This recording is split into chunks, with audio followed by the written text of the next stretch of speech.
Sa isang liblib na baryong malapit sa dagat, nakatira si Lando. Isang payak na binatilyong mahilig manghuli ng isda kasama ang kanyang ama na si Mang Turo. Tahimik lang ang kanilang buhay. Umaga sa laot, hapon sa pag-aayos ng lambat, gabi sa kwentuhan habang nakaupo sa ilalim ng ilaw ng lamparang halos mamatay na. Isang hapon, matapos ang isang mahamog at medyo kakaibang araw sa dagat, napansin ni Lando ang isang lumang bangka na nakalutang sa di kalayuan. Walang nakasakay, walang pangalan, at kahit anong marka. Kakaiba ang itsura nito, bagong-bago ang kahoy, ngunit ang disenyo ay parang mula sa sinaunang panahon. Napakunot ang noo ni Lando. Lumang araw, lumang panahon. Pero bakit parang bagong gawa? Dahan-dahan niya itong nilapitan. Inikot. Tinignan ng bawat sulok. Ngunit wala man lang bakas ng tao o anumang palatandaan kung sino ang nagmamay-ari. Tahimik itong nakalutang. Parang karaniwang bangka na basta na lang napadpad sa baybayin.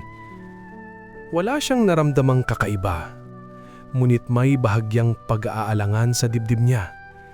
Hindi dahil natatakot siya, kundi dahil hindi niya maipaliwanag kung bakit naroon ang bangka. Matapos niya itong suriin, nagpasa siyang umuwi. Bahala na bukas, mahinang bulong niya. Tinalikuran niya ang bangka at naglakad pa uwi habang dahan-dahang lumulubog ang araw. Kinabukasan, maagang nagising si Lando. Hindi niya maipaliwanag kung bakit. Parang may humihila sa kanya pabalik sa dagat. Hindi dahil natatakot siya sa bangka, kundi dahil gusto niyang malaman kung naroon pa ba ito o baka inanod na ng alon.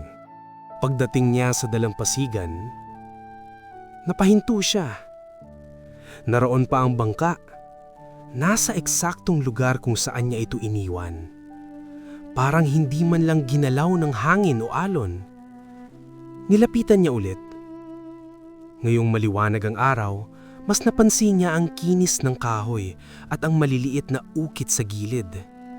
Mukhang random na linya lang kahapon, ngunit ngayon ay tila mga alon na dahan-dahang gumagalaw. Sinubukan niyang itulak ang bangka papunta sa mas mababaw. Magaan. Mas magaan kaysa sa anumang bangkang nahawakan niya. Tinawag niya ang ama at nang makita yun ni Mang Turo, napataas ang kilay nito. Anak, saan mo nakuha to? Ang ganda ng gawa.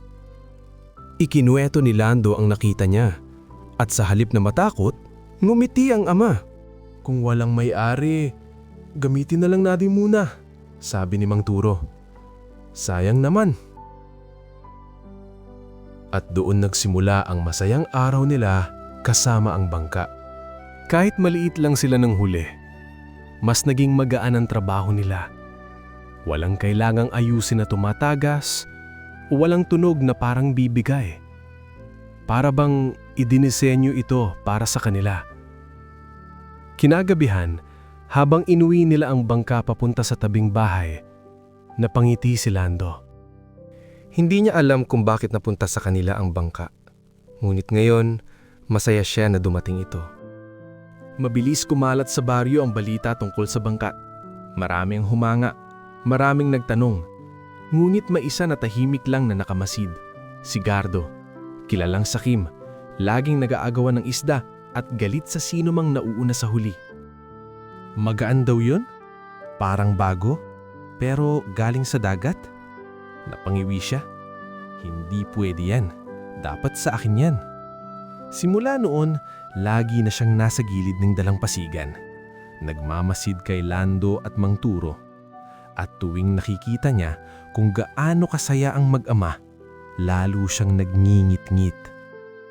Isang gabi, habang tahimik na nagkukumpuni si Lando ng lambat, napansin niyang parang may tao sa tabi ng bangka.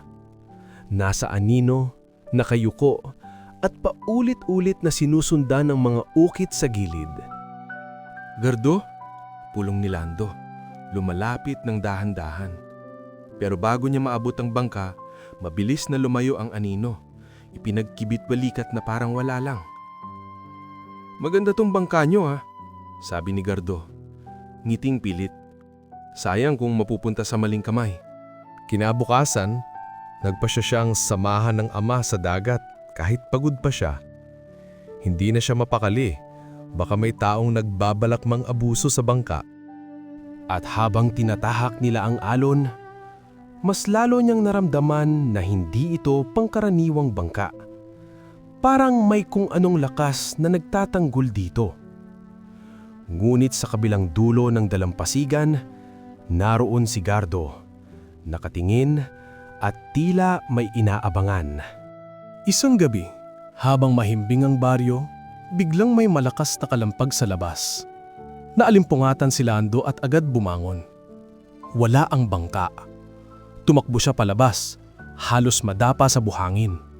Nakita niyang may bakas ng paghatak sa gilid ng tubig at may isang taong palapit na sa gitna ng laot, sakay ng bangka. "Gardo!" sigaw ni Lando. Ngunit hindi lumingon si Gardo. Sa halip, mas mabilis niya pang isinagwa ng bangka. Pero ilang saglit pa, may nangyaring hindi inaasahan. Ang bangka, hindi sumunod sa kanya.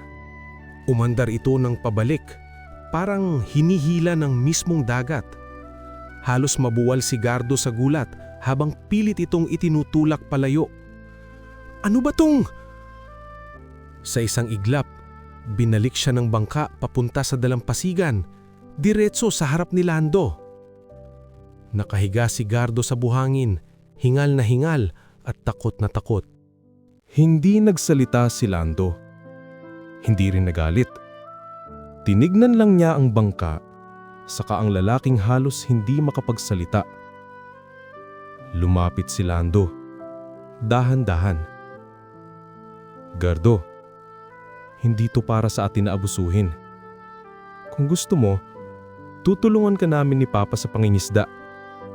Hindi mo kailangang nakawin." Napayuko si Gardo, hindi makatingin. At nang sumunod na araw, tumulong si Mang Turo kay Gardo. Tinuruan siyang mangisda ng maayos. Unti-unti, nagbago ang lalaki. At ang bangka, nanatili sa kanila. Hindi bilang pag-aari, kundi bilang paalala na may mga bagay na kusang dumarating. Kung minsan, ibinabalik din ng mga tao sa tamang daan. Sa huli, naging mas kilala ang bangka hindi dahil mahiwaga ito, kundi dahil naging dahilan ito ng pagkakaisa sa isang baryong dati hati-hati. At si Lando? Nakangiti lang habang pinapanood ang paglubog ng araw. Ang bangka ay nakatabi niya, tahimik, payapa at parang tunay na kaibigan.